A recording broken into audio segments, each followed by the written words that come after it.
มี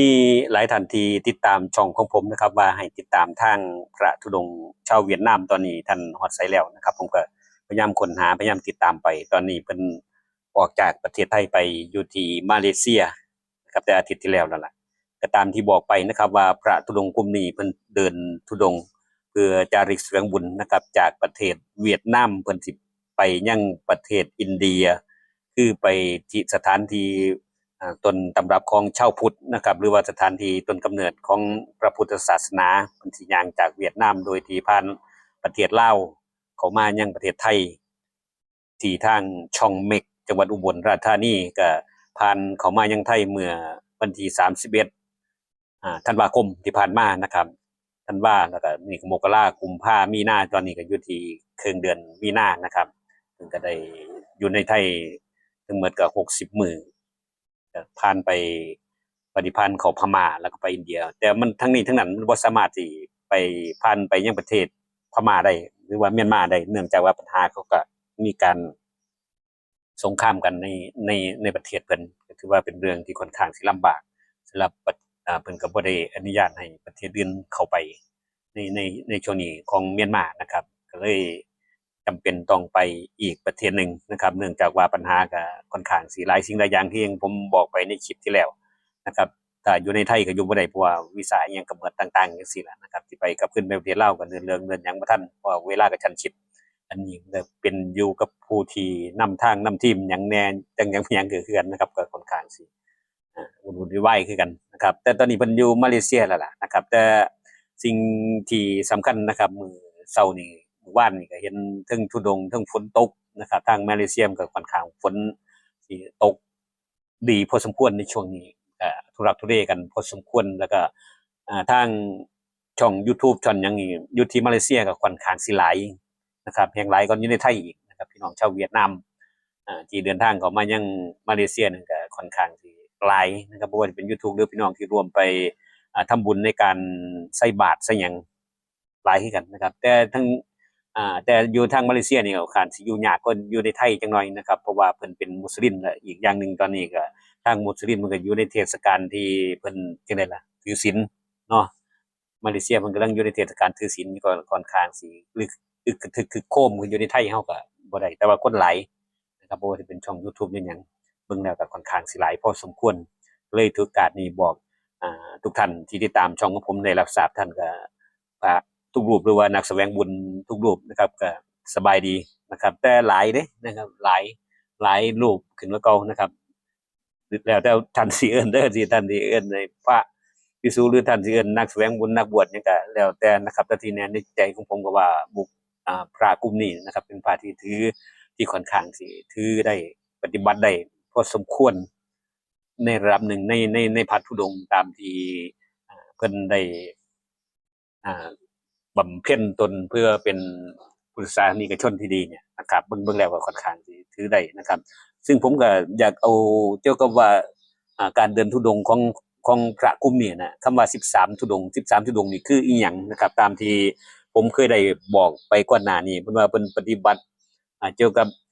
ถือ13ธุดงค์นี่เคร่งครัดนะครับก็เลยอยากนำพ่อเข้าๆนะครับเกี่ยวกับ13ธุดงค์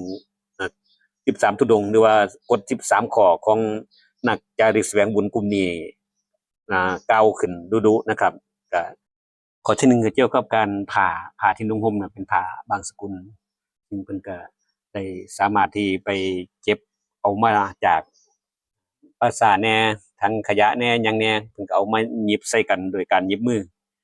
นี่คือผ้าที่เพิ่นนุ่งห่มเป็นผ้าที่ค่อนข้างสิเป็นลักษณะแบบเก็บได้มาจากปราสาทแหน่หยังแหน่เพิ่นก็เอามาหยิบใส่กันก็คือที่บอกไปเอามานุ่งห่มเพิ่นสิบ่มีการ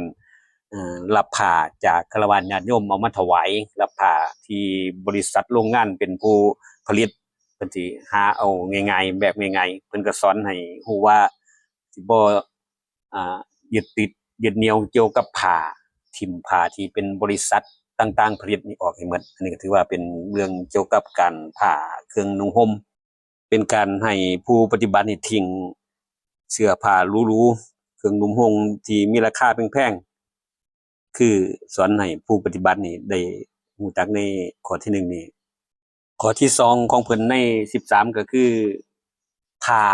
ไรจีวรนี่เพิ่นสิถืออยู่แค่3ชิ้นที่เฮามองเบิ่งเพิ่นเห็นเพิ่นถือผ้าได้หลายนั่นบ่แม่นหลายสีซื่อแต่อันที่จริงแล้วเพิ่นถืออยู่แค่3ชิ้นหนึ่งก็คงสิเป็นจีวรสองก็สิเป็นผ้าอิหยังจักอย่างแหละนะครับแล้วก็สามก็คงสิเป็นสบง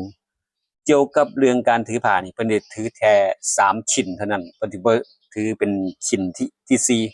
ชิ้นที่สี่สิบ่มีนะครับสิมีเฉพาะเพิ่นถืออยู่แค่3ชิ้นเท่านั้นเพื่อเป็นการสอนให้ฮู้ว่าบ่ได้มีความโลภบ่ได้ยึดติดในเครื่องนุ่งห่มข้อที่สามคือเพิ่นที่เที่ยวบิณฑบาตเพื่อขออาหารจากพี่น้องเท่านั้นเพิ่นสิบ่ฉันอาหารจากทางอื่นคือผู้ให้ด้วยความเต็มใจเพิ่นสิบ่ไปหยิบไปฉวยบ่ไปหยิบเอาทางอื่นมาสิเอาอาหารจากบิณฑบาตเท่านั้นเพื่อบ่เป็นการมีการควบโลภควบมีหยังต่างๆให้เท่าใดก็เอาเท่านั้นนี่คือข้อที่สามแล้วก็เพื่อเป็นการสอนให้ฮู้ว่าเป็นการให้ฮู้จักคุณคนแล้วก็ให้ฮู้จักการอ้อมน้อมถ่อมตนสี่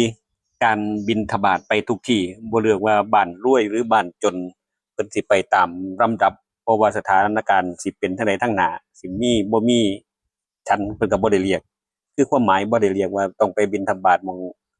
เก่าๆต้องไปบิณฑบาตบ้านรวยบ้านคนรวยเท่านั้นอันนี้เพิ่นบ่แม่นเพิ่นสิบิณฑบาตไปทุกที่ตามสายที่เดินทางไปนั่นน่ะอันนี้เพิ่นก็สอนให้รู้ว่ามีการปรับตนปรับตัวกับทุกสถานการณ์บ่ว่าอิหยังสิเกิดขึ้นสิมีฉันหรือไม่เพิ่นก็ไปตามทางที่สิเดินไปนั่นล่ะข้อที่ห้าคือสิเพิ่นนี่สินั่งฉันอยู่ทีเดียวนั่งอยู่หม้องเดียวฉันทีเดียวในมื้อหนึ่งๆสิเวลาที่เดินออกไปแล้วเพิ่นสิบ่ฉันอีกคือฉันเข้าเวลาเดียวแต่ให้นั่งฉันอยู่หม้องเดียวลูกออกจากที่นั่งแล้วเพิ่นสิบ่ได้ฉันอีกคำสอนเหล่านี้ก็มีการเพิ่นว่าเฮ็ดให้ผู้ที่ปฏิบัตินี่หรือตัวเพิ่นเองนี่สิได้มีสมาธิในการอ่า ปฏิบัติธรรมบ่คิดอยากบ่คิดหยังอีกมีสมาธิในการปฏิบัตินั่นคือข้อที่ห้าข้อที่หกเพิ่นฉันในบาตรเพิ่นสิบ่ฉันอาหารที่อยู่ในภาชนะอื่นนอกจากในบาตรเท่านั้นภาชนะอื่นก็หมายถึงบ่สิใส่ถ้วยใส่อิหยังมาก็แล้วแต่เพิ่นสิบ่ฉันเพิ่นสิฉันเฉพาะสิ่งที่อยู่ในบาตรเท่านั้นอย่างอื่นเพิ่นสิบ่ไปเอาใส่ภาชนะอื่นเพิ่นสิบ่มีเอาฉันเฉพาะในบาตรว่าสิเป็นอาหารหยังก็แล้วแต่ ที่อยู่ในบาทเพื่อฉันอยู่แค่นั้นเพื่อเป็นการให้หูคุณค่าของอาหารแล้วก็เพื่อบ่ให้เป็นการโลภในการอยู่การกินข้อที่7เพิ่นบ่ฉันอาหารที่เหลือคืออาหารที่เหลือนี่จากที่แล้วนี่เพิ่นสิบ่มีการเก็บไว้บ่ได้ฉันมื้ออื่นสิบ่มีการใส่ตู้เย็นบ่มีหยังไว้ได้ฉันอาหารนี่ฉันมื้อเดียวแล้วก็เอาทิ่มไปมื้ออื่นก็ไปบิณฑบาตเอาใหม่ อันนี้ก็เพื่อเป็นการบ่ให้เป็นการเพิ่นก็ว่ามันสิบ่ได้เป็นการตะกะบ่ได้เป็นการที่สิไปโลภไปอีหยังต่างๆลักษณะจั่งซี้คือฉันอาหารเหลือแล้วก็เอาให้นกให้หนูให้อีหยัง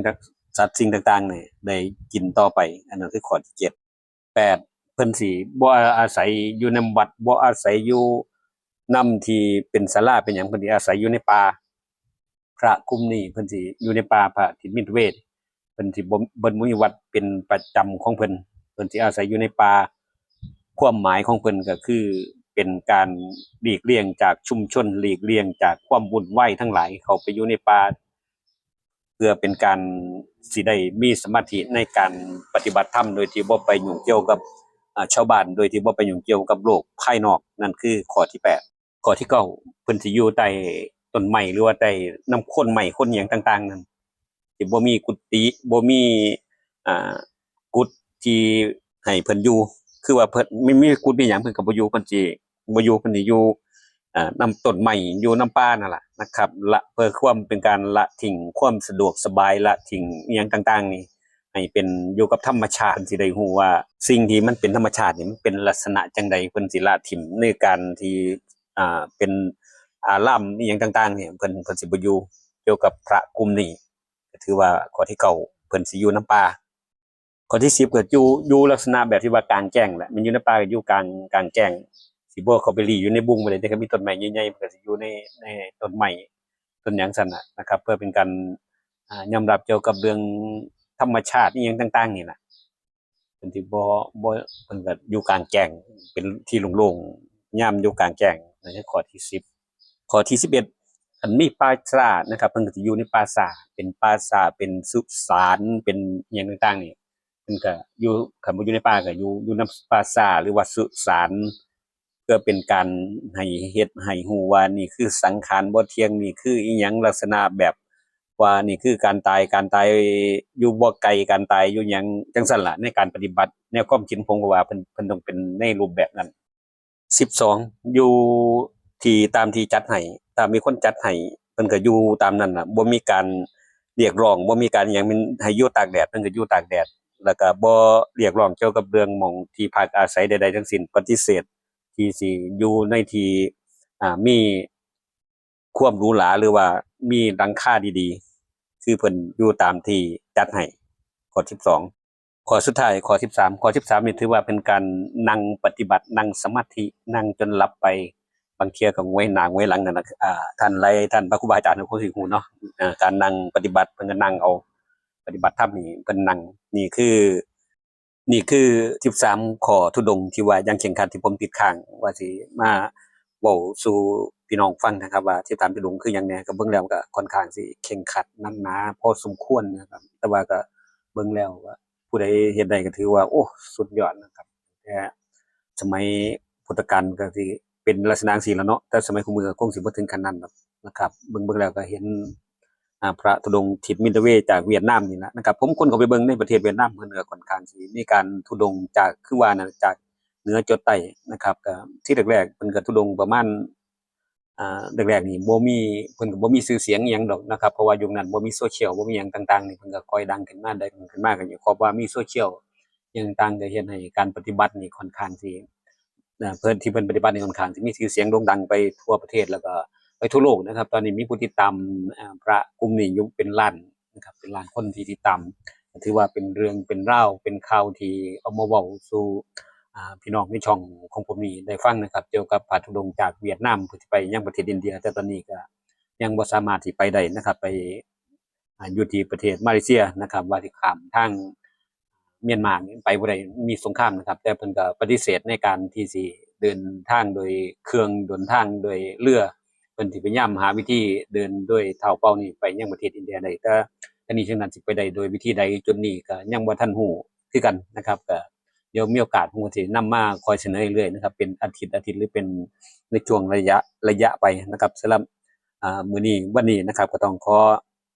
แจ้งให้ทุกท่านได้รับทราบไปประมาณนี้นะครับว่าท่านอยู่มาเลเซียนะครับเกี่ยวกับ13ธุดงค์ก็ถือว่าท่านคงสิรับทราบหรือว่าท่านที่คนเข้าไปรับฟังในช่องที่เพิ่นแนะนำก็ได้นะครับสำหรับช่องของผมนะครับก็ขอขอบคุณทุกท่านที่ติดตามแล้วก็ยังมีเรื่องเล่าในวัดในว่าในหมู่บ้านของเฮาอ่าในหมู่บ้านของเฮาในประเทศของเฮานี่ค่อนข้างสิมีสาระดีๆมานำเสนอท่านหลายนะครับเที่ยวในวัดสำคัญแล้วก็วัดที่บ่สำคัญวัดที่พี่น้องYouTube บ่เคยไปพ้อไปเห็นวัดธุรกันดารวัดบ่มีพระอยู่วัดมีหลวงตาเฒ่าๆอิหยังต่างๆจั่งซี้นะครับแนวทางช่องของผมก็สิเป็นลักษณะท่องเที่ยววัดเบิ่งพระแล้วก็เบิ่งสิ่งสำคัญทางพระพุทธศาสนาเฮาไปนำนะครับแต่ก็สิเน้นส่วนมากก็สิเน้นเกี่ยวกับเรื่อง